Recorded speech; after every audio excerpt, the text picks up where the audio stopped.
Only you and God. Ang sabi sa Proverbs 14 verse 10, walang makikihati sa kabiguan ng tao. Gayon din naman sa ligayang nadarama nito.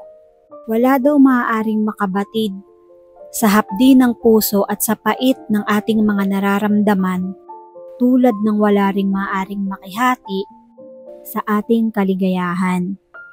Talagang para sa atin lang yun. Kung mayroon mang nakikiramay at nakikihati, maliit na bahagi lang ang kanilang nauunawaan.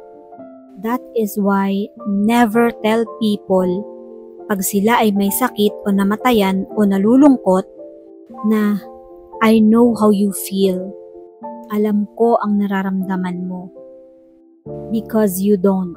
Ang bawat puso ay alam ang kanyang sariling bitterness. Sa halip na matuwa sa iyo kung sasabihin mo yun, baka mainis pa sa iyo. Baka sagutin ka pa ng, ano ang malay mo sa nararamdaman ko? Hindi mo alam. Wala kang alam. Dahil ang puso ay nag-iisa sa kanyang saya at sa kanyang pagdurusa. Dumaranas tayo ng mga pait sa buhay at itinataboy tayo ng mga ito palapit sa Diyos. At dahil sa mga dinaranas nating sakit, higit din nating nauunawaan ang kasakitan ng iba. Our pain can sensitize us to the pain of other people. Tinuturuan tayo to understand and to have compassion and respect for other people. Kaya nga ang mga pagdurusa natin should make us better, not bitter.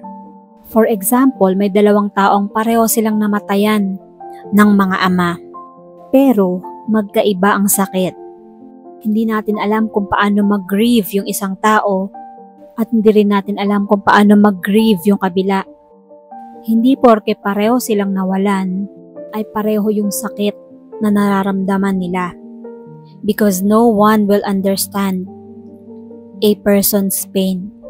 Kahit pa nga naranasan na ng taong yun or ng iyong kapwa ang mawalan ng mahal sa buhay or mawalan ng trabaho o kung ano man ang nawala, iba-iba pa rin ang sakit. Iba-iba yung impact. Dapat nating matutuhang sabihin, ganito pala ang naramdaman ng mga nauna na sa akin. Ganito pala ang nararamdaman ng higit na napakarami pang mga tao. Yes, dapat tayong makisimpatya sa ating kapwa. Pero ang mga pait na naranasan natin sa buhay ay Diyos lang ang nakakaalam. Siya lang ang makakaintindi.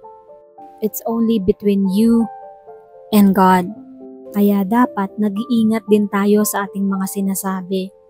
Although maganda yung ating intensyon, pero minsan hindi yun ang nagiging dating sa ating kausap.